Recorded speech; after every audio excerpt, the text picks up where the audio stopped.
Minista Muviani wa Useseei wa Nthini Kipchumba Murkomen Niweekumbilwa ni Ivinda Yumu Kumuvetangia Mavityo Munini wa Inspekta Munene wa Volisi Eliud Lagat Kilingiisini cha kikuu cha Ojwang CS Murkomen Aikulya Maseneta pamoja na Enenthi Kunenga Mivia Yiyungamiite Itongoew'e aipoa mwanya yeke ukunikiliwayo Yiyungamiite na wakuikika Maseneta kwapa nini maukilia maukulyo kauta Kukon'ya kwanto kwa Albert kusiwa kwake Central Police Station kupikia kutiwa nidha Yumu kwa ni mama wabisa Volisi wala Inspekta Munene wa Volisi Kanja wala simia kuitia Enenthi wekio kwa kukenga na muthenya keteme Kukon'ya kikuu cha Ojwang mithenya miguthu mivitu Benjamin Mwaka nukutwelesya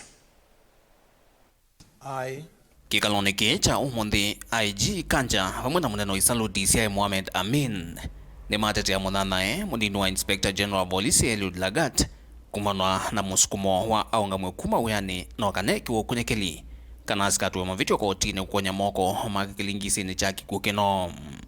Why have you found it difficult to advise the necessary authorities that Eliud Lagat be dismissed from service? And the CS Murkomen should tell us why DIG Lagat has to be in office. We want to be very clear on who in the eye of the minister or the CS, who in the eye of the IG are the suspects in this matter. Mr. Speaker, unfortunately the Constitution did not give me the eyes to see who is culpable. Those eyes have been given to the investigatory authorities under 245 of the Constitution.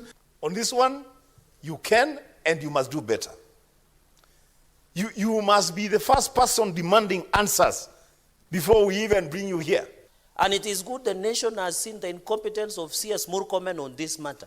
And if anybody has to resign, we must start with the cabinet minister. Cabinet Minister Murkomen, Mr. Speaker. Nobody has told me here whether the investigations lead to a particular result, whether it is to protect him or to exonerate him or to charge him, Mr. Speaker, is not my responsibility. The evidence must lead to the suspect, Mr. Speaker. The general mood in the country should not be used to victimize DIG Lagat. Kanja nuwata vya Maseneta Albert Ojwang aivika Central Police Station na imusio kimwe na kiakili. Ino nuyovo nuwalasimika kuitia wekio kwa Nthini itino wa Muvia Volisi kukenga na yulu wa kikuu cha Albert mithina mivuthu mivitu. Adipisi Mohamed Rashid, Hero Abdullahi booked the suspect into the cells after confirming his normal physical and mental state. Who beat Albert to the conditions that he was found the next day in the morning when he was taken to the hospital. The post-mortem conducted on 10th June 2025 revealed the cause of death as head injury due to blunt force trauma, neck compression, and multiple subcutaneous bruises all over the body. This, Honorable Speaker, the autopsy report and our preliminary investigation rule out the theory of suicide. Going by the report that we have gotten from my Paul, that it is not true, he did not hit his head against the wall, but that is the report that we had from the word go. I tell my apology on behalf of the National Police Service because of that information. Na kuumetho nthema siaisye uthukumi na mauvaluku kiseseni cha Central Police Station Ivindani ya kikuu cha Ojwang. UCS munene kiseseni ki nwaweta kwithwa niwe mwesilwe munene. The first thing the forensic expert and the investigating officer noted when they got into Central Police was that the power was not connected to the power cable of the CCTV was not connected to the socket. But on connecting it, the CCTV came back.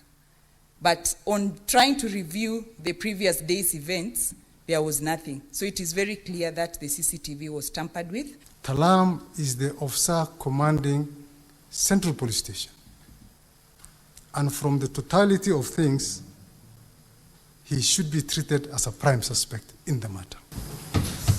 Yu aipwa ni athithwa maini va maofisa ma volisi 17 ni maende kwiko kunekeli wala makulya manengo mithene 10 kuminukelia ukunekeli wa Albert hakujinyonga, Albert hakujiua, Albert aliuliwa. We need to find why Ojwang, a young man from a peasant family, had to undergo this when they come to the city to try make a living for themselves, Mr. Speaker. Vilengo wa mauvo kuma Vamwe sinilovi nyaneta wa Benjamin Mwaka.